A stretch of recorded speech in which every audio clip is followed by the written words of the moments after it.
അല്ലാഹു സുബ്ഹാനഹു വ തആലയുടെ വിധി വിലക്കുകൾ ജീവിതത്തിൻ്റെ മുഴുവൻ മേഖലകളിലും കൃത്യമായി പാലിക്കണം, സൂക്ഷിക്കണമെന്ന് ഏറെ ഗൗരവമായ ഭാഷയിൽ എല്ലാ ആളുകളെയും ഓർമ്മപ്പെടുത്തുന്നു, വസിയത്ത് ചെയ്യുന്നു.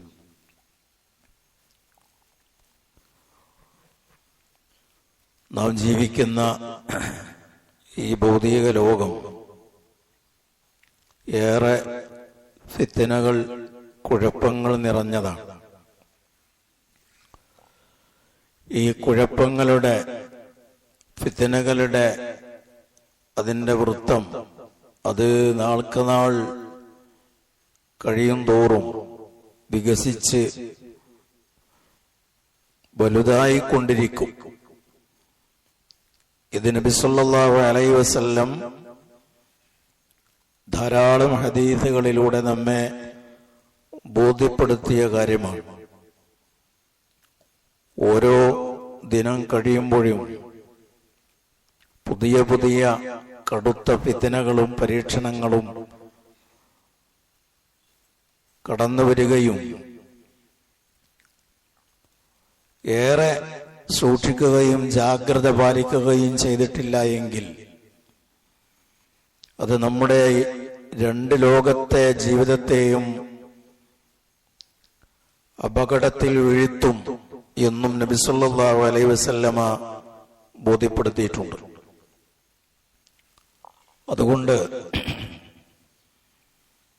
ഏറ്റവും അധികം ജാഗ്രത പാലിക്കുകയും രക്ഷയുടെ മാർഗം അന്വേഷിക്കുകയും അത് കണ്ടെത്തുകയും കൃത്യമായി നിഷ്ഠയോടെ അത് ജീവിതത്തിൽ എടുത്തണിയുകയും ചെയ്യുക എന്നത് വിശ്വാസികളേറെ ശ്രദ്ധിക്കേണ്ടുന്ന കാര്യമാണ്. സുരക്ഷാ മാർഗങ്ങൾ ഭൗതിക മേഖലകളിൽ നാം ധാരാളം സ്വീകരിക്കാറുണ്ട്. നമ്മുടെ യാത്രയിലും നമ്മുടെ നടത്തത്തിലും ഭക്ഷണത്തിലും ചികിത്സയിലുമൊക്കെ സുരക്ഷാ മാർഗങ്ങൾ സ്വീകരിക്കുവാൻ ഏറെക്കുറെ നമ്മൾ ശ്രദ്ധിക്കാറുണ്ട്. അതനിവാര്യമാണ്, ആവശ്യമാണ്. അതിലേറെ നമ്മൾ ശ്രദ്ധിക്കേണ്ടത് നമ്മുടെ പാരത്രിക ജീവിതം അത് വിജയത്തിലെത്തിക്കുവാൻ ആവശ്യമായ കാര്യങ്ങളിലാണ്. നബി സല്ലല്ലാഹു അലൈഹി വസല്ലം ഏറെ നമ്മൾ ശ്രദ്ധിക്കേണ്ടുന്ന പ്രധാനപ്പെട്ട 3 രക്ഷാമാർഗങ്ങളെ സംബന്ധിച്ച് ഒറ്റ ഹദീസിലൂടെ പഠിപ്പിച്ചിട്ടുണ്ട്. റസൂലുള്ളാഹി സ്വല്ലല്ലാഹു അലൈഹി വസല്ലമ പറഞ്ഞു, സലാത്തുൻ മുൻജിയാത്ത്, 3 കാര്യങ്ങൾ നിങ്ങൾക്ക് രക്ഷ നൽകുന്നതാണ്. വസലാത്തുൻ മുഹ്ലിക്കാത്ത്, 3 കാര്യങ്ങൾ നിങ്ങൾക്ക് അതീവ നാശവും നഷ്ടവും വരുത്തുന്നതാണ്, നിങ്ങളെ ഹലാക്കിലാക്കുന്നതാണ് എന്ന് നബി സല്ലല്ലാഹു അലൈഹി വസല്ലമ പറഞ്ഞിട്ട് അതിൽ ഒന്നാമതായി പറയുന്നത് ഫതഖ്വല്ലാഹു ഫിസ്സിർരി വൽ അലാനിയ, രഹസ്യ ജീവിതത്തിലും പരസ്യ ജീവിതത്തിലും അള്ളാഹുവിനെ സൂക്ഷിക്കണം, തഖ്വയുള്ളവരാകണം. ഇത് വളരെ പ്രധാനമാണ്. ഇതിന്റെ പ്രാധാന്യം ബോധ്യപ്പെടാൻ ആകെ ഒരു കാര്യം ചിന്തിച്ചാൽ മതി. എല്ലാ വെള്ളിയാഴ്ചയും നബി സല്ലല്ലാഹു അലൈഹി വസല്ലമയുടെ ചര്യ അനുസരിച്ച് ഖുത്ബ നടത്തുന്ന എല്ലാ പള്ളികളിലും എന്നല്ല എല്ലാ പ്രഭാഷണങ്ങളുടെയും മുഖവുരയായി തഖ്വ കൊണ്ട് വസിയത്ത് ചെയ്യുന്ന അല്ലെങ്കിൽ തഖ്വ ജീവിതത്തിൽ പാലിക്കണം എന്ന അർത്ഥത്തിലുള്ള 3 വചനങ്ങൾ നിർബന്ധമായും ശ്രോതാക്കൾ കേൾക്കേണ്ടതാണ്, അവരെ കേൾപ്പിക്കേണ്ടത്. ദീൻ നിയമമാക്കിയിട്ടുള്ള കാര്യമാണ്. ഇത് കേൾക്കാത്ത ഒരു ഖുത്ബയും ഉണ്ടാവാൻ പാടില്ല. അള്ളാഹുവിനെ സൂക്ഷിക്കണം എന്ന ആ ഒരു മൗലികമായ വിഷയത്തെക്കുറിച്ച് കേൾക്കാത്ത ഒരു വെള്ളിയാഴ്ച ഖുത്ബ ഒരു വിശ്വാസിയുടെ ജീവിതത്തിൽ നിർബന്ധമായും അത് ഉണ്ടായിരിക്കണം. അതില്ലാത്തൊരാഴ്ച അവന്റെ ജീവിതത്തിൽ കടന്നു പോകരുത് എന്നത് തഖ്വയുടെ പ്രാധാന്യം ബോധ്യപ്പെടുത്തുന്ന കാര്യമാണ്. നബി സല്ലല്ലാഹു അലൈഹി വസല്ലം തന്റെ അനുചരന്മാരെ പ്രത്യേകമായ ദൗത്യ നിർവഹണത്തിന് വേണ്ടി പറഞ്ഞയക്കുമ്പോഴും അവരോടും പറയാറുണ്ട്, നിങ്ങൾ അള്ളാഹുവിനെ സൂക്ഷിക്കണം.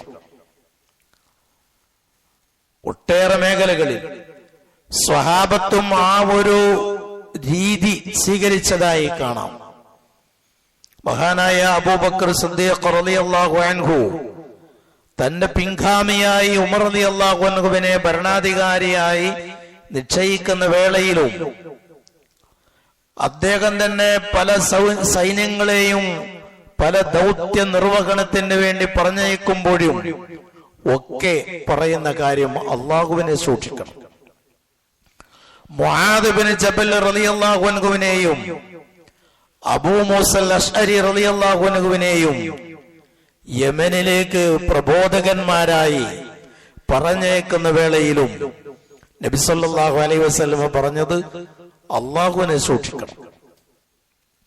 ഇത് മുഹമ്മദ് നബി സല്ലല്ലാഹു അലൈഹി വസല്ലമയുടെ ഉമ്മത്തിൽ മാത്രമല്ല, ആദ്യകാലം മുതൽക്കുള്ള എല്ലാ ജനസമൂഹങ്ങളോടും വഹയിലൂടെ അല്ലാഹു തആല അറിയിച്ചിട്ടുള്ള കാര്യമാണ്, നിങ്ങൾ അള്ളാഹുവിനെ സൂക്ഷിക്കണം. എന്താണ് അള്ളാഹുവിനെ സൂക്ഷിക്കുക എന്ന് പറഞ്ഞാൽ പണ്ഡിതന്മാർ വളരെ ലളിതമായി നമുക്കത് പറഞ്ഞു തന്നിട്ടുണ്ട്. ഒരുപക്ഷെ നമ്മൾക്കത് മനഃപ്പാഠമായിരിക്കാം. അല്ലാഹു സുബ്ഹാനഹു വ തആലയുടെ കൽപ്പനകൾ യഥാവിധി ജീവിതത്തിൽ പാലിക്കുക ആവും വിധം, അവൻ വിരോധിച്ച കാര്യങ്ങളിൽ നിന്ന് പൂർണ്ണമായി വിട്ടുനിൽക്കുക, ഈ രണ്ട് കാര്യങ്ങൾ ഉൾപ്പെട്ടതാണ് തഖ്വ എന്ന് പറയുന്നത്. എന്ന് പറഞ്ഞാൽ ഒറ്റ വാക്കിൽ നമ്മുടെ ദീനിന്റെ ആകത്തുക തഖ്വയാണ്. ഹറാമിൽ നിന്ന് വിട്ടുനിൽക്കുക, നിർബന്ധമായ കാര്യങ്ങൾ യാതൊരു വീഴ്ചയും കൂടാതെ പ്രവർത്തിക്കുക, നിഷിദ്ധമായ കാര്യങ്ങളിൽ നിന്നും അങ്ങേയറ്റം ദൂരം പാലിക്കുകയും ഐച്ഛികമായ സുന്നത്തായ കാര്യങ്ങൾ അത് ചിട്ടയാർന്ന രീതിയിൽ ജീവിതത്തിൽ പാലിക്കുക. ദീൻ അത് കറാഹത്താണ്, ഒഴിവാക്കലാണ് നല്ലത് എന്ന് പറഞ്ഞ കാര്യങ്ങളിൽ നിന്നും വിട്ടുനിൽക്കുക എന്ന് തുടങ്ങിയ ദീനിന്റെ അഹ്കാമുകൾ എല്ലാം ഉൾപ്പെടുന്ന കാര്യമാണ് തഖ്വ എന്ന് പറയുന്നത്. അത് ജീവിതത്തിന്റെ മുഴുമേഖലകളെയും ചുഴിഞ്ഞു നിൽക്കുന്ന കാര്യമാണ്. നമ്മൾ ജീവിതത്തിൽ ഉടനീളം ശ്രദ്ധിക്കണമെന്ന് പറയാം. അത് വ്യക്തി ജീവിതത്തിൽ ഉണ്ടാവണം, നമ്മുടെ സംസാരത്തിൽ ഉണ്ടാവണം. അല്ലാഹു സുബ്ഹാനഹു വ തആല കൽപ്പിച്ച വിധത്തിൽ തന്നെയാണ് എന്റെ സംസാരങ്ങളും എന്റെ ഇടപെടലുകളും ഉള്ളത് എന്ന് ഉറപ്പുവരുത്തുക എന്നതാണ് അവിടെ തഖ്വ എന്നുകൊണ്ട് ഉദ്ദേശിക്കുന്നത്. നമ്മുടെ ഇടപാടുകളിൽ ഉണ്ടാകണം. തഖ്വ എന്ന് പറയുന്നത് പള്ളിയുടെ 4 ചുവരുകൾക്കുള്ളിൽ പരിമിതപ്പെട്ട് കിടക്കേണ്ടുന്ന കാര്യമല്ല. പള്ളിയിൽ മാത്രം ഉണ്ടാകേണ്ടുന്ന, ആരാധനാലയങ്ങളിൽ മാത്രം ഉണ്ടാകേണ്ടുന്ന കാര്യമല്ല. അതല്ലെങ്കിൽ റമദാനിൽ മാത്രം ഉണ്ടാകേണ്ടുന്ന കാര്യമല്ല. ഒരു ഹജ്ജിനോ ഉംറക്കോ പോകുമ്പോൾ ഉണ്ടാകേണ്ടുന്ന കാര്യം മാത്രമല്ല തഖ്വ എന്ന് പറയുന്നത്. ഒരു വിശ്വാസി അവന്റെ കിടപ്പറയിൽ നിന്ന് എണീറ്റ് രാത്രി കിടപ്പറയിലേക്ക് തിരിച്ചു ചെല്ലുന്നതിനിടയിൽ അവൻ എവിടെയൊക്കെ ഇടപെടുകയും എന്തൊക്കെ തരത്തിലുള്ള ഇടപാടുകൾ നടത്തുകയും ചെയ്യുന്നുവോ ആ മുഴുമേഖലകളിലും തഖ്വയുണ്ട്. അവന്റെ വേഷവിധാനത്തിലുണ്ട്, അവന്റെ സംസാരത്തിലുണ്ട്, അവന്റെ ചെറുതും വലുതുമായ ജീവിതത്തിന്റെ മുഴുമേഖലകളിലും ഇടങ്ങളിലും തഖ്വയുണ്ട്. അത് പാലിക്കണമെന്നാണ്. അതാണ് രക്ഷപ്പെടുവാനുള്ള ഏറ്റവും അനുയോജ്യമായ, ഏറ്റവും കുറ്റമറ്റ മാർഗമായി പറയുന്നത്. അത് രഹസ്യ ജീവിതത്തിലും വേണം, പരസ്യ ജീവിതത്തിലും വേണം. ഒരു വിശ്വാസിക്ക് 2 മുഖം ഉണ്ടാകാൻ പാടില്ല. ദ്വിമുഖനായി വിശ്വാസി മാറാൻ പാടില്ല. അവൻ ജനങ്ങൾക്കിടയിൽ വലിയ ഭക്തൻ, അവന്റെ സ്വകാര്യ ജീവിതത്തിൽ അവൻ പറ്റേ അധമനായി, പറ്റേ പാപങ്ങളുടെ മാർഗത്തിൽ സഞ്ചരിക്കുന്ന അബദ്ധ സഞ്ചാരത്തിൽ ഏർപ്പെടുന്നവനായി മാറാൻ പാടില്ല. ഇത് പലപ്പോഴും അങ്ങനെ സംഭവിക്കാറുണ്ട്. വളരെ വലിയ ഭക്തരായിരിക്കാം, പക്ഷേ അവന്റെ കയ്യിലുള്ള ഈ ആധുനിക മാധ്യമങ്ങൾ, അവന്റെ മൊബൈൽ ഫോൺ, മറ്റുള്ള ഉപകരണങ്ങൾ, സാമൂഹ്യ മാധ്യമങ്ങളിൽ ഇടപെടുന്നത്, അതിന്റെ ഹിസ്റ്ററി എന്ന് പരിശോധിച്ചാൽ പലപ്പോഴും നമ്മുടെ തഖ്വക്ക് വിരുദ്ധമായ പലതും അതിൽ കാണാം. 1 മണിക്കൂർ എന്റെ മൊബൈൽ ആർക്കും പരിശോധിക്കാൻ ഞാൻ തരാം, അതിന്റെ ഹിസ്റ്ററി നിങ്ങൾക്ക് പരിശോധിക്കാം എന്ന് പറഞ്ഞ് ധൈര്യസമേത നമ്മുടെ ഈ മൊബൈൽ അടക്കമുള്ള ഈ ഉപകരണങ്ങൾ ഒരാളുടെ കയ്യിൽ കൊടുക്കാൻ എത്ര പേർക്ക് ധൈര്യമുണ്ട് എന്നത് നമ്മൾ ആത്മപരിശോധന നടത്തണം. അവിടെ അറിയാം എന്റെ തഖ്വ എവിടെയാണ് നിൽക്കുന്നത് എന്ന്. ഞാൻ കാണുന്നത് എന്താണ്, ഞാൻ കേൾക്കുന്നത് എന്താണ് എന്നത് അത് ഒരു പരിശോധനയിലൂടെ കാണാൻ കഴിയും. നമ്മുടെ ഭാര്യയുടെയോ നമ്മുടെ അടുത്ത ആളുകളുടെയോ മക്കളുടെയോ, മോനെ എന്റെ മൊബൈൽ ഇതാ നിന്റെ കയ്യിൽ ഞാൻ തരുന്നു, ഞാൻ എന്തൊക്കെയാണ് കണ്ടിട്ടുള്ളത് എന്ന് നിനക്ക് പരിശോധിക്കാമെന്ന് പറഞ്ഞ് ധൈര്യസമേതം അതൊരു നമ്മുടെ കുട്ടിയെ ഏൽപ്പിക്കാൻ നമുക്ക് കഴിയുമോ ഇല്ലേ എന്നത് നമ്മുടെ തഖ്വയുമായി ഏറെ ബന്ധമുള്ളൊരു ചോദ്യമാണ്. അങ്ങനെ കഴിയും.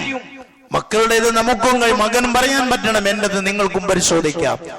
അങ്ങനെ പറയാൻ പറ്റുന്ന ഒരവസ്ഥയിലേക്ക്, അഥവാ അല്ലാഹു സുബ്ഹാനഹു വ തആല നിഷിദ്ധമാക്കിയ, അവനെ ഇഷ്ടമില്ലാത്ത ഒരു കാര്യവും ഞാൻ കണ്ടിട്ടില്ല, കാണുന്നില്ല, കേൾക്കുന്നില്ല എന്ന് ഉറപ്പുവരുത്താൻ പറ്റുന്ന വിധാനത്തിലേക്ക് ഉയരാൻ നമുക്ക് സാധിക്കുക എന്നതാണ് തഖ്വയിൽ ഏറെ നമ്മൾ ശ്രദ്ധിക്കേണ്ടത്. പല പണ്ഡിതന്മാരും, സഹാബികളിലെപ്പെട്ട പണ്ഡിതന്മാർ, അവർ തഖ്വ എന്താണ് എന്ന് ചോദിച്ചതിന് അവർ നൽകുന്ന ഉദാഹരണ സഹിതമുള്ള വിവരണമുണ്ട്. അവർ തഖ്വക്ക് നൽകുന്ന ഒരു ഉദാഹരണ സഹിതമുള്ള വിവരണം, ഇരുഭാഗത്തും മുള്ളുകൾ നിറഞ്ഞ ഒരു വഴി, ഇടതും വലതും മുള്ളുകൾ നിറഞ്ഞ ഒരു വഴിയിലൂടെ നമ്മൾ നടന്നു പോകുമ്പോ ആ മുള്ള് നമ്മുടെ ശരീരത്തിലും വസ്ത്രത്തിലും ഒക്കെ പോറവേൽപ്പിക്കാതെ കടന്നു പോകുമ്പോ നമ്മൾ എത്ര കണ്ട് സൂക്ഷ്മത, എത്ര കണ്ട് ശ്രദ്ധ പാലിക്കുമോ അതേപോലെയാണ് ജീവിതത്തിൽ തഖ്വയുണ്ടാക്കേണ്ടത്. വളരെ തിരക്ക് പിടിച്ച ഒരു റോഡ്, അത് ക്രോസ് ചെയ്യുമ്പോൾ, അത് മുറിച്ചു കടക്കുമ്പോൾ നമ്മൾ കാണിക്കുന്ന ഒരു ജാഗ്രതയും ശ്രദ്ധയുമുണ്ട്. അതിലേറെ ജീവിതത്തിന്റെ ഇടതും വലതും മുന്നിലും പിന്നിലും എല്ലാം തിന്മകൾ നിറഞ്ഞു നിൽക്കുന്ന ഒരു സാഹചര്യത്തിലാണ് നമ്മൾ ജീവിക്കുന്നത്. അവിടെ ആ തിന്മയുടെ പ്രകരമേൽക്കാതെ, ആ തിന്മയുടെ മുദ്രയേൽക്കാതെ കണ്ണടച്ചു പോകാൻ സാധിക്കുവാൻ ഉതകുന്ന വിധത്തിൽ സൽക്കർമ്മങ്ങളിൽ മുഴുകുകയും ശ്രദ്ധിക്കുകയും ചെയ്യുക എന്നത്, അതാണ് തഖ്വയുടെ കാതലായ വശം എന്ന് പണ്ഡിതന്മാർ വളരെ കൃത്യമായി വിശദീകരിച്ചിട്ടുണ്ട്. അത് സ്വകാര്യ ജീവിതത്തിലാണ് ഏറെ വേണ്ടത്, ഏറെ ഉണ്ടായിരിക്കുന്നത് അവിടെയാണ്. പല പണ്ഡിതന്മാരുടെയും വിശേഷണങ്ങൾ പറയുമ്പോ അവരെ കുറിച്ച് ഏറ്റവും അടുത്തറിയുന്ന ആളുകൾ പറയുന്ന വിശേഷണം, അയാളുടെ പരസ്യ ജീവിതത്തെക്കാൾ കുറ്റമറ്റതാണ് അദ്ദേഹത്തിന്റെ രഹസ്യ ജീവിതം എന്നാണ്.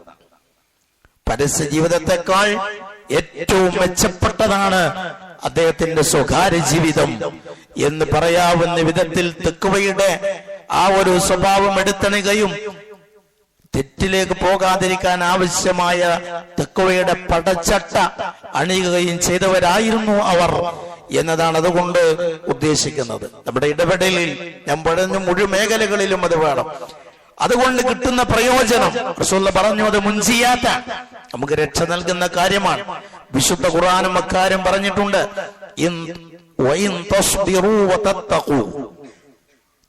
നിങ്ങൾ ക്ഷമാലുക്കളാകുകയും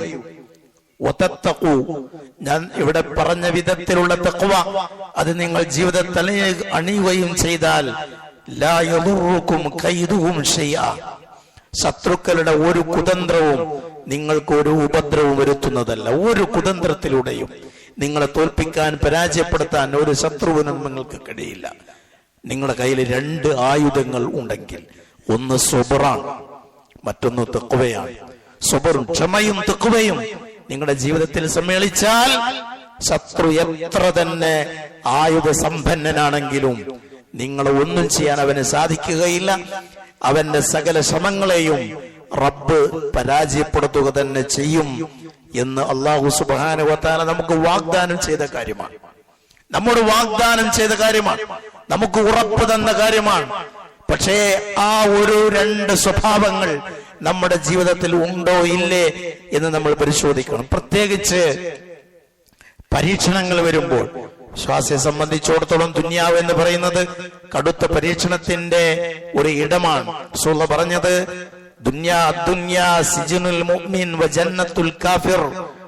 ദുന്യാവ് എന്ന് പറയുന്നത് സത്യവിശ്വാസിയുടെ ജയിലറയും സത്യനിഷേധികളുടെ സ്വർഗവുമാണ് എന്നാണ് നബി സല്ലല്ലാഹു അലൈഹി വസല്ലം പറഞ്ഞിട്ടുള്ളത്. പരീക്ഷണങ്ങളാണ് ഉണ്ടാകുക. ആ പരീക്ഷണ വേളകളിൽ അള്ളാഹുവിന് ഇഷ്ടമില്ലാത്ത അരവാക്ക് പോലും എന്റെ ജീവിതത്തിൽ വരുന്നില്ല എന്ന് ഉറപ്പുവരുത്താൻ കഴിയണം. നബി സല്ലല്ലാഹു അലൈഹി വസല്ലം പ്രത്യേകം പറഞ്ഞിട്ടുള്ളത് വിശ്വാസിയുടെ ജീവിതത്തിൽ ഉണ്ടാകുന്ന പരീക്ഷണത്തെ റസൂലുള്ളാഹി സ്വല്ലല്ലാഹു അലൈഹി വസല്ലം ഉപമിച്ചിട്ടുള്ളത് ഇപ്രകാരമാണ്: മസലുൽ മുഅ്മിൻ കമസലി الزرع لا تزال الريح تميل. സത്യവിശ്വാസിയുടെ ഉപമ അതൊരു ചെടി പോലെയാണ്. കാറ്റടിക്കുമ്പോൾ അത് അങ്ങോട്ടും ഇങ്ങോട്ടുമൊക്കെ മറിയും. ഇതുപോലെ സത്യവിശ്വാസിയുടെ ജീവിതത്തിൽ പരീക്ഷണങ്ങൾ പലതും അവനെ ഉലക്കും. അവന്റെ ജീവിതത്തിൽ പല വിധത്തിലുള്ള പരീക്ഷണങ്ങൾ വരും. എന്നിട്ട് റസൂലുള്ളാഹി സ്വല്ലല്ലാഹു അലൈഹി വസല്ലം പറയാൻ ആ പരീക്ഷണത്തിൽ അവന് ഉറച്ചു നിൽക്കാൻ കഴിയണം. നേരെ മറിച്ച് സത്യനിഷേധികളുടെയും കപടവിശ്വാസികളുടെയും ഉപമ റസൂലുള്ളാഹി പറഞ്ഞിട്ടുള്ളത് കമസലി ശജറത്തിൽ അറുസ്, ദേവദാരു പോലെയാണ്, ദേവദാരു വൃക്ഷത്തെ പോലെയാണ്.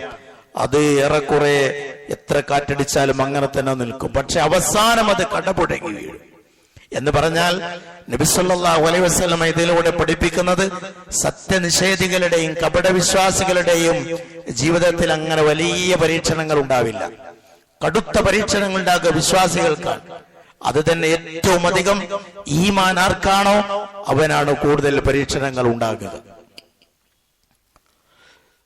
അവന്റെ ജീവിതത്തിലാണ് ഒരു പരീക്ഷണങ്ങൾക്ക് പിറകെ മറ്റൊന്നായി ഒരു പരീക്ഷണം മറ്റൊന്നിനെ തിരക്കി വരിക വിശ്വാസിയുടെ ജീവിതത്തിലായിരിക്കും എന്ന് നബി സല്ലല്ലാഹു അലൈഹി വസല്ലം പറയുന്നു. അതിൽ തന്നെ ഏറ്റവും കടുത്ത പരീക്ഷണം പ്രവാചകന്മാർക്കാണ്. കാരണം അവർക്കാണ് കൂടുതൽ തഖ്വയുള്ളത്.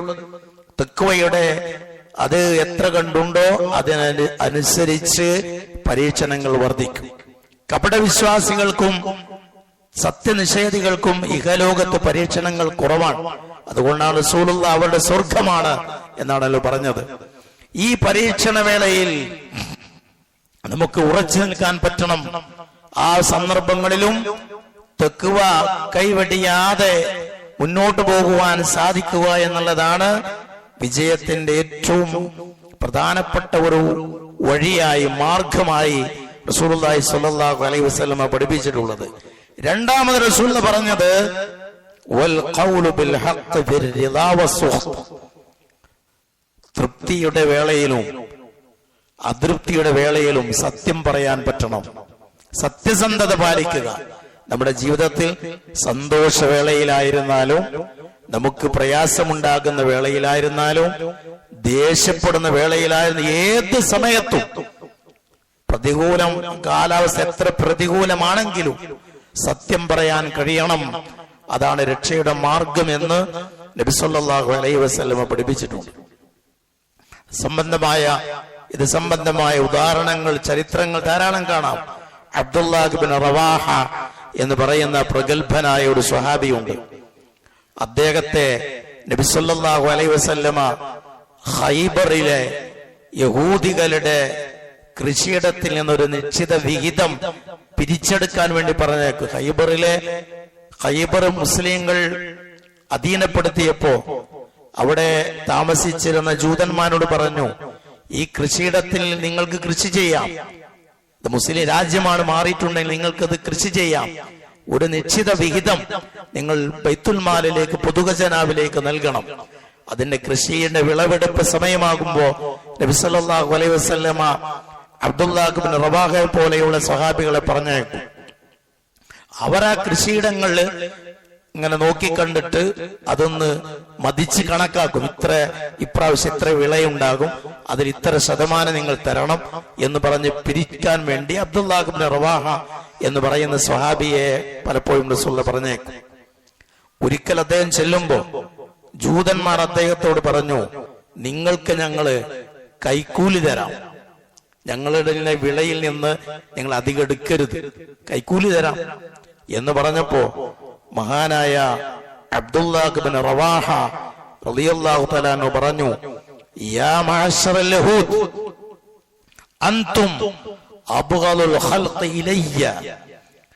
ജൂത സമൂഹമേ, അല്ലാഹുവിന്റെ സൃഷ്ടികളിൽ എനിക്ക് ഏറ്റവും വെറുപ്പുള്ള സൃഷ്ടി നിങ്ങളാണ്. ജൂതന്മാർ എന്തുകൊണ്ടാണ് വെറുക്കുന്നത് എന്നൊക്കെ ഇന്നത്തെ ചരിത്രം വിളിച്ചാൽ തന്നെ നമുക്കറിയാം. അള്ളാഹുവിന്റെ സൃഷ്ടികളിൽ ഏറ്റവും വെറുപ്പുള്ള ആളുകൾ നിങ്ങളാണ്. കാരണം നിങ്ങൾ അത്രമേൽ വലിയ കൊടും പാതകം ചെയ്യുന്നവരാണ്. ഒട്ടേറെ പ്രവാചകന്മാരെ നിഷ്കരുണം വധിച്ചു കളഞ്ഞ ആളുകളാണ് നിങ്ങൾ. നിങ്ങളോടുള്ള ഈ വെറുപ്പ് ഒരിക്കലും നിങ്ങളോട് ഞാൻ അനീതി കാണിക്കുവാൻ അത് ഞാൻ വഴിയായി അനീതിയുടെ മാർഗം ഞാൻ സ്വീകരിക്കില്ല. എനിക്ക് നിങ്ങളോട് വെറുപ്പാണ്, പക്ഷേ നിങ്ങളോട് ഒരു വിധത്തിലുള്ള അനീതിയും ഞാൻ കാണിക്കില്ല. ഈ വിളവെടുപ്പിൽ നിശ്ചിതമായത് മാത്രമേ ഞാൻ എടുക്കൂ, യാതൊരുവിധ അനീതിയും നിങ്ങളോട് ഞാൻ കാണിക്കില്ല എന്ന് മഹാനായ അബ്ദുല്ലാഹ് ഇബ്നു റവാഹ റളിയല്ലാഹു തആല അൻഹു പറഞ്ഞിട്ടുണ്ട്. നോക്കൂ, നിങ്ങൾ തനിക്ക് എന്ത് ആനുകൂല്യങ്ങൾ കിട്ടുമെന്ന് വന്നാൽ പോലും ഏതു വേളയിലും സത്യസന്ധത പാലിക്കണം. ശത്രുവിനോടാണെങ്കിൽ പോലും നമ്മൾ അയാളോട് സത്യസന്ധത പാലിക്കണം. സത്യസന്ധത എന്നുള്ളത് വിശ്വാസിയുടെ ഏറ്റവും പ്രധാനപ്പെട്ട ഒരു ഗുണമാണ്. അതാരോടും അങ്ങനെയാകണം. വിശുദ്ധ ഖുർആൻ തന്നെ കാര്യം ബോധ്യപ്പെടുത്തിയിട്ടുണ്ട്. ജൂതന്മാരെ കുറിച്ച് പറയുന്നിടത്ത് തന്നെ കാണാം, ഒരു ജൂതനെ നിങ്ങൾ ഒരു കൂമ്പാരം സ്വർണം നൽകിയാലും അവരിൽ ചിലർ അത് നിങ്ങൾക്ക് തിരിച്ചു തരും. എന്നാൽ ഒരു ദീനാർ കൊടുത്താൽ അതുപോലും തിരിച്ചു തരാത്ത ആളുകളും അവരിലുണ്ട് എന്ന് പറഞ്ഞിട്ടുണ്ട്. അവരിലുള്ള നന്മ കാണുകയാണ് ഇവിടെ. അവർ ദീനാർ നിങ്ങൾക്ക് തരാനുണ്ടെങ്കിൽ അതുപോലും തിരിച്ചു തരുന്ന ആളുകൾ അവരുടെ കൂട്ടത്തിലുണ്ടെന്ന് പറഞ്ഞാൽ ആ ശത്രുവിലുള്ള നന്മ കാണുകയാണ്. അങ്ങനെ ഒരു ശത്രുവിലെ നന്മ കാണാനും ശത്രുവിനോട്, ഏത് കൊടിയ ശത്രുവിനോടും സത്യസന്ധമായി പെരുമാറാനും ഒരു വിശ്വാസിക്ക് സാധിക്കണം. വിശ്വാസിക്ക് അതിന് സാധിക്കൂ. ഇത് ശത്രുവിനോട് പോലും അങ്ങനെ വേണമെങ്കിൽ മുസ്ലിങ്ങളായ നമ്മൾ പരസ്പരം എത്ര കണ്ട് സത്യസന്ധതയോടുകൂടെ പെരുമാറണമെന്ന് നമ്മൾ ആലോചിച്ചാൽ മതി. അങ്ങേയറ്റം സത്യസന്ധത പാലിക്കണം. അതിന്റെ ഗുണഫലങ്ങൾ റസൂലുള്ളാഹി സ്വല്ലല്ലാഹു അലൈഹി വസല്ലം എണ്ണി എണ്ണി പറഞ്ഞിട്ടുണ്ട്. കച്ചവടത്തെ കുറിച്ച് പറഞ്ഞിടത്ത് പ്രത്യേകം പറഞ്ഞിട്ടുണ്ട്. റസൂലുള്ളാഹി സ്വല്ലല്ലാഹു അലൈഹി വസല്ലം പറഞ്ഞു, കച്ചവട വേളയിൽ നിങ്ങൾ സത്യസന്ധത പാലിച്ചാൽ, കച്ചവടം നടത്തുന്നവരും അതിലെ കച്ചവടക്കാരനും ഉപഭോക്താവും ഇരുകൂട്ടരും സത്യസന്ധത പാലിച്ചാൽ ആ ഇടപാടിൽ അല്ലാഹു തആല ബറക്കത്ത് ചൊരിയുന്നതാണ് എന്ന് നബി സല്ലല്ലാഹു അലൈഹി വസല്ലം പറഞ്ഞിട്ടുണ്ട്. ചെറിയ കച്ചവടമാണ്, പക്ഷേ സത്യസന്ധത പാലിക്കുന്നുവെങ്കിൽ അവന്റെ ആ കച്ചവടത്തിൽ വളർച്ചയും ബറക്കത്തും അല്ലാഹു നൽകും. അത് അല്ലാഹു തആല നൽകിയ വാഗ്ദാനമാണ്. ആ വാഗ്ദാനമാണ് റസൂലുള്ളാഹി സ്വല്ലല്ലാഹു അലൈഹി വസല്ലം നമ്മെ അറിയിക്കുന്നത്. മുഴുക്കെ അത് കച്ചവടത്തിലും മുഴുമേഖലകളിലും ഉണ്ടാവണം. പ്രധാനമായും രണ്ട് മേഖലകളിലാണ് തെക്കുവ ചോർന്നു പോകാറുള്ളത്. ഒന്ന്, സാമ്പത്തികമായ കച്ചവടം അടക്കമുള്ള സാമ്പത്തിക മേഖലകളിൽ അവിടെ പലപ്പോഴും തെക്കുവ അതിനെ മാറ്റി നിർത്തി തന്നിഷ്ടങ്ങൾക്ക് ഊന്നൽ നൽകുന്ന അവസ്ഥയുണ്ടാകാറുണ്ട്. മറ്റൊന്ന്, ലൈംഗികമായ വിശുദ്ധി പാലിക്കുന്നിടത്താണ്. ഈ രണ്ട് മേഖലകളും വളരെ അപകടം നിറഞ്ഞതാണ്. മനുഷ്യരിൽ ബഹുഭൂരിപക്ഷം ആളുകളും വഴിതെറ്റിപ്പോകുന്ന രണ്ട് പ്രധാന മേഖലകളാണ്. ഒന്ന് ലൈംഗിക മേഖലയും ലൈംഗിക വിശുദ്ധിയുടെ മേഖലയും, മറ്റൊന്ന് സാമ്പത്തികമായ ഇടപാടുകളും. ഇതിൽ രണ്ടിലും ആളുകൾ വളരെ പെട്ടെന്ന് വഴിതെറ്റിപ്പോകാനുള്ള സാധ്യതയുണ്ട്. അവിടെ തെക്കുവ ഏറ്റവും അധികം കാത്തു സൂക്ഷിക്കുകയും അതിനെ ഏറ്റവും വലിയ പരിചയായി അതിനെ സ്വീകരിക്കുവാൻ സാധിക്കുകയും ചെയ്യണം. നിരന്തരമായി പ്രാർത്ഥിക്കുകയും വേണമെന്ന് നബി സല്ലല്ലാഹു അലൈഹി വസല്ലം നമ്മെ പഠിപ്പിച്ചിട്ടുണ്ട്. മൂന്നാമത്തെ കാര്യം പറയുന്നത്, രക്ഷപ്പെടാനുള്ള മൂന്നാമത്തെ മാർഗമായി പറയുന്നത് വൽ ഖസ്ദ് ഫിൽ ഗിനാ വൽ ഫഖർ, ദാരിദ്ര്യവേളയിലും സമ്പന്നാവസ്ഥയിലും മിതത്വം പാലിക്കണം. സമ്പത്ത് കൈവരുമ്പോ ദൂർത്തടിച്ച് തന്നെ നശിപ്പിക്കരുത്, എന്നാൽ പിശുക്ക് കാണിക്കുകയും ചെയ്യരുത്. ഒരു മിതാവസ്ഥ എപ്പോഴും നിലനിർത്തണം. വഖ്സിദ് ഫീ മശീക്, നടത്തത്തിൽ പോലും മിതത്വം പാലിക്കണമെന്ന് പറഞ്ഞാൽ പിന്നെ ജീവിതത്തിന്റെ മുഴുവൻ മേഖലകളിലും എന്തായാലും വേണം. സമ്പത്ത് ചെലവഴിക്ക് നടത്തും, അത് വേണം. വിശുദ്ധ ഖുർആൻ പറഞ്ഞിട്ടുള്ളത് വലാ തജ്അൽ യദക മഗ്ലൂലതൻ ഇലാ ഉനുകിക് വലാ തബ്സുതുഹാ കുല്ലൽ ബസ്തി ഫതഖഉദ മലൂമൻ മഹ്സൂറ. നീ നിന്റെ രണ്ട് കരങ്ങളെ പിരടിയിലേക്ക് ഇങ്ങനെ കെട്ടിയിട്ടവനെ പോലെയാകരുത്, രണ്ട് കൈകളെ ഇങ്ങനെ അയച്ചിട്ടവനെ പോലെയും ആകരുത്. പിരടിയിലേക്ക് കെട്ടിയിടുക എന്ന് പറഞ്ഞാൽ പിശുക്കനാകരുത്, ഒരു കയ്യഴിവില്ലാത്ത പിശുക്കനായി നീ മാറരുത്. എന്നതെങ്ങനെ ഇട്ട് വിശാലമായിട്ട് ഇങ്ങനെ ഈ രീതിയിലും ആകരുത് എന്ന് പറഞ്ഞാൽ നീ ദൂർത്തടിക്കുകയും ചെയ്യരുത്. നമ്മൾ ഉദു ഉണ്ടാക്കുന്ന വെള്ളത്തിൽ പോലും മിതത്വം പാലിക്കണമെന്ന് റസൂലുള്ളാഹി സ്വല്ലല്ലാഹു അലൈഹി വസല്ലം പറഞ്ഞിട്ടുണ്ട്. സഅദ് റളിയല്ലാഹു തആല അൻഹു അദ്ദേഹം 3-ലധികം തവണ ഉദു ഉണ്ടാക്കുന്ന വേളയിൽ അവയവങ്ങൾ കഴുകുന്നത് കണ്ടപ്പോ റസൂലുള്ളാഹി സ്വല്ലല്ലാഹു അലൈഹി വസല്ലം അദ്ദേഹത്തോട് പറഞ്ഞിട്ടുണ്ട്, എന്താ സഅദേ ഈ ഒരു ദൂർത്ത്, എന്താണ് ഇങ്ങനെ ദൂർത്തായി വെള്ളം ഉപയോഗിക്കുന്നത് എന്ന് ചോദിച്ചപ്പോൾ അദ്ദേഹം ചോദിച്ചു, അഫിൽ വദൂഇ സറഫുൻ യാ റസൂലല്ലാഹ്, ഒളു ഉണ്ടാക്കുന്ന വെള്ളത്തിലും ഈ അമിതവ്യയമുണ്ടോ, അതിലുണ്ടോ ഇസ്രാഫ് എന്ന് ചോദിച്ചപ്പോൾ റസൂൽ പറഞ്ഞത് നഅം വഇൻ കുൻത അലാ നഹ്രിൻ ജാരിൻ, സമൃദ്ധമായി ഒഴുകുന്ന ഒരു നദിയുടെ കരയിൽ വെച്ചാണ് നീ ഒളു ഉണ്ടാക്കുന്നെങ്കിൽ പോലും അതിൽ പോലും ദൂർത്തുണ്ട് എന്ന് നബി സല്ലല്ലാഹു അലൈഹി വസല്ലം പറഞ്ഞിട്ടുണ്ട്. ഇപ്പൊ വെള്ളമായാലും പണമായാലും വസ്ത്രമായാലും പുരയായാലും ഏതായാലും എല്ലാ മേഖലകളിലും മിതത്വം പാലിക്കേണ്ടതുണ്ട്. നമ്മുടെ വിശ്വാസത്തിൽ പോലും മിതത്വമാണ്. ഈസാ നബി അലൈഹിസ്സലാമിനെ കുറിച്ച് ദൈവമാണെന്ന് പറയുന്ന ആളുകളുണ്ട്, വ്യഭിചാര സന്താനമാണെന്ന് പറയുന്നവരുമുണ്ട്. ഇസ്ലാം അതിന്റെ ഇടക്ക് അദ്ദേഹം അള്ളാഹുവിന്റെ അടിമയായ ഒരു ദൂതനാണെന്ന മിതത്വ വിശ്വാസമാണ്. ഇതൊരു വിശ്വാസരംഗം, ഇതുപോലെയുള്ള വിശ്വാസരംഗങ്ങളിലും കാണാം. അപ്പൊ വിശ്വാസരംഗങ്ങളിൽ, കർമ്മങ്ങളിൽ, ഇടപെടലുകളിൽ എല്ലാം ഈ ഒരു മിതത്വം പാലിക്കണം എന്ന് നബി സല്ലല്ലാഹു അലൈഹി വസല്ലമ പറഞ്ഞിട്ടുണ്ട്. ഇത് മൂന്നും നമ്മൾ ശ്രദ്ധിച്ചു കഴിഞ്ഞാൽ നമ്മുടെ ജീവിതത്തിൽ 2 ലോകത്തും വിജയമുണ്ടാകും. തഖ്വയാണ് ഒന്ന്, സത്യസന്ധത പാലിക്കലാണ്. മൂന്നാമത്തത് മിതത്വം പാലിക്കലാണ്. അല്ലാഹു സുബ്ഹാനഹു വ തആല ശ്രദ്ധിച്ചും സൂക്ഷിച്ചും മുന്നോട്ട് പോകുവാൻ നമുക്കെല്ലാവർക്കും തൗഫീഖ് പ്രദാനം ചെയ്യുമാറാകട്ടെ.